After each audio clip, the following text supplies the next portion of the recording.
다음은 복지국가당입니다. 이상구 후보 답변해 주십시오. 예, 복지국가당의 대표 공약 몇 가지를 말씀드리겠습니다.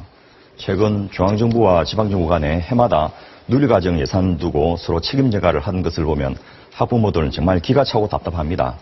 그런데 이번 총선에 출마한 각 정당들에게 제안드립니다. 영유아 보호법과 유아교육법에 육아지원 정책에 소요된 예산은 국가의 책임을 한다. 한 조항만 바꿔버리면 이 총선 이후로는 이제는 600만 학부모들 더 이상 보육료 걱정을 하지 않아도 됩니다. 공통으로 이 공약을 채택해 주시기를 부탁드립니다.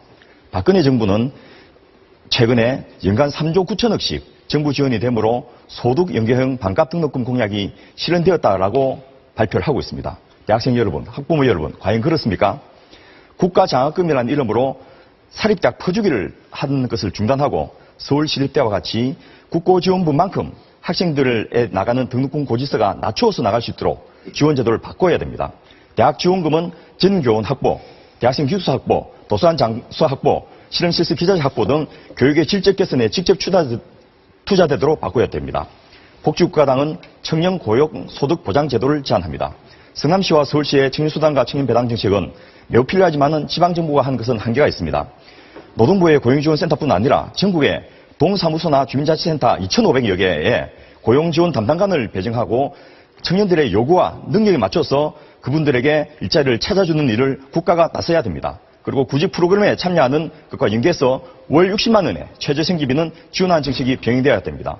최근 복지부는 4대 중증질환의 국가보장 공약이 실행돼서 국민들의 연간 의료비 부담이 6천억이 줄었다고 경감됐습니다. 지난 대선 때 문재인 후보는 모든 의료비를 건강보험 하나로 해결하겠다라는 복지국가 소사이티의 공약을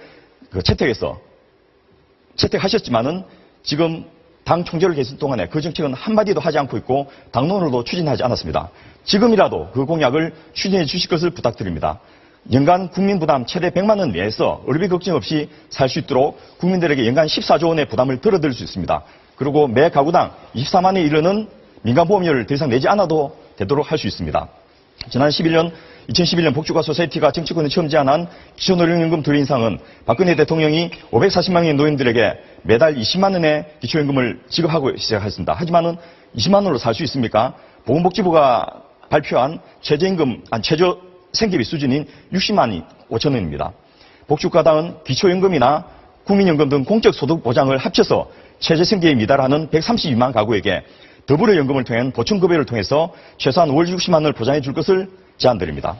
우리나라의 공공부문은 고용이 너무 작습니다. 다른 나라는 전체 고용의 30%를 공공사회서비스 부문에서 담당하고 있습니다. 이 비율로 계산한다면 우리나라에서는 600만 명을 보육, 교육, 의료, 주거, 노보장 등 국민생활에 필요한 부분에 채용할 수가 있습니다.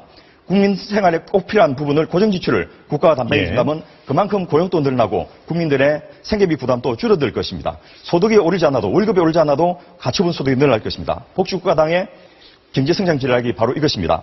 적극적인 복지학대를 통한 일자리 창출, 국민들의 가기 비용 부담을 줄이며 경제와 복지가 선순환하는 구조를 만드는 것이 바로 복지국가 전략입니다. 감사합니다. 예, 수고하셨고요.